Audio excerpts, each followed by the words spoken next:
Saya juga telah memerintahkan kepada Panglima TNI dan Kapolri untuk terus mengejar dan menangkap seluruh anggota KKB. Halo Bidikers, keutuhan Indonesia sedang dipertaruhkan. Bukan hanya masyarakatnya yang semakin terbelah, namun para aparat yang bertugas menjaga keutuhan NKRI pun ada yang membela. Dia adalah Pratu Lukius, seorang prajurit yang berkhianat dari TNI AD dan membelot ke KKB Papua. Bagaimana kisahnya dan seperti apa nasibnya saat ini? Mari kita bongkar.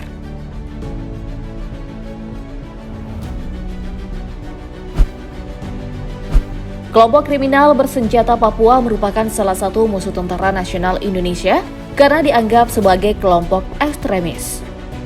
KKB Papua adalah kelompok yang menginginkan Papua melepaskan diri dari Negara Kesatuan Republik Indonesia. KKB termasuk dalam anggota Tentara Pembebasan Nasional Papua Barat, Organisasi Papua Merdeka, yang biasa disingkat TPNPB-OPM. OPM sendiri merupakan gerakan yang aktif menginginkan Papua merdeka dan berdiri sendiri. Jadi sudah jelas bahwa KKB Papua adalah salah satu musuh terbesar Tentara Nasional Indonesia. Namun TNI Angkatan Darat justru kehilangan prajurit satu, Laki Yematuan alias Pratu Lukius dari Batalion Infanteri 400 Banteng Riders, Jawa Tengah. Personil aktif TNI ini mengkhianati negara dan memilih bergabung ke KKB Papua. Sebelum lanjut mengetahui bagaimana kisah pembelotannya, terlebih dahulu kita akan berkenalan dengan sosok Lukius ini. Mungkin masih banyak yang belum tahu siapa dia sebenarnya. Pratu Lukius diketahui masih berusia 25 tahun, lahir dan besar di kota Wamena, Papua. Ia diterima menjadi prajurit TNI AD tahun 2015 lalu. Lukius merupakan mantan anggota Batalion Infanteri 410 Alugoro yang berada di bawah kendali Komando Resor Militer 073 Baku Tarama, Komando Daerah Militer 4 di Ponegoro. Ia sempat ditugaskan ke Kabupaten Intan Jaya di bawah bantuan kendali Operasi Yonif Rider 400 Banteng Riders, Jawa Tengah. Ia mulai bertugas di Papua sejak Agustus 2020 hingga Maret 2021. Lahir di Papua dan ditugaskan kembali di daerah Papua, membuat Lukius paham apa yang terjadi di tanah kelahirannya. Hal inilah yang menjadi awal ia tergabung dalam kelompok ekstremis KKB di Intan Jaya, Papua. Lukius terdeteksi membelot ke sisi KKB Papua sejak bulan Februari 2021. Hal ini diketahui karena Pratu Lukius yang meninggalkan pos jaganya. Tidak ada yang tahu apakah Lukius telah merencanakan pelariannya sejak jauh-jauh hari atau hanya dilakukan berdasarkan spontanitas saja. Hal yang pasti adalah Lukius kabur tanpa membawa senjatanya. Akibat tindakannya, Lukius langsung dipecat dari kesatuannya. Mengapa tidak diberi sanksi terlebih dahulu? Karena dalam operasi TNI, jika ada prajurit yang meninggalkan tugasnya selama 3 hari, maka dia dianggap tidak etik dan langsung dipecat. Apalagi setelah diketahui bahwa Lukius bergabung dengan KKB. Bukan hanya dipecat, ia bahkan dicap sebagai pengkhianat negara. Status barunya tersebut membuat TNI Polri memberikan prioritas pencarian terhadap sosoknya. Aparat keamanan tidak segan-segan akan mengambil tindakan tegas jika menemukan sosok pengkhianat ini. Lantas setelah berbulan-bulan membelot dari NKRI, bagaimana nasib Lukius saat ini?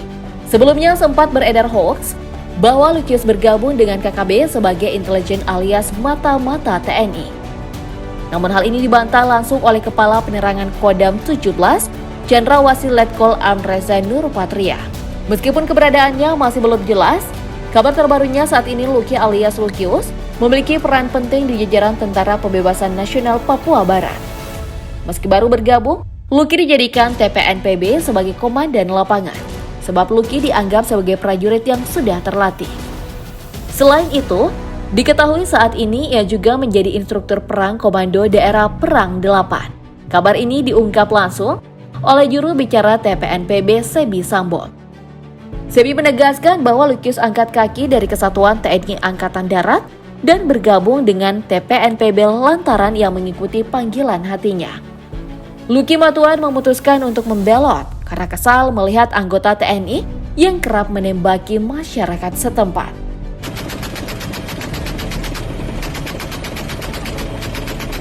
Lebih lanjut, Lucky Y. Matuang juga mengatakan, ilmu yang didapat selama 5 tahun sebagai tentara Indonesia, dia jadikan modal dalam perjuangannya memerdekakan Papua. Lucky memegang komitmen akan terus berperang apabila Indonesia belum mau mengakui Papua merdeka. Bahkan dia mengaku siap berperang sampai kiamat jika Papua tak kunjung merdeka dari Indonesia. Lucky dalam keterangan yang diteruskan Sebi juga menjelaskan bahwa dirinya masih ada hubungan dengan petinggi TPNPB di wilayahnya. Selain menyampaikan pesan dari Lukius, Sebi juga menyebut bahwa kepastian Lukius menjadi instruktur perang Kodam 8 TPNPB Intan Jaya sesuai dengan laporan yang diterima oleh markas pusat TPNPB. Setelah ditelusuri lebih jauh, ternyata kejadian seperti ini telah beberapa kali terjadi. Pendahulu Lukius adalah Setjafet Runkorem, perwira pertama TNI Angkatan Darat, yang juga meninggalkan tugas dan bergabung dengan kelompok pembebasan Papua.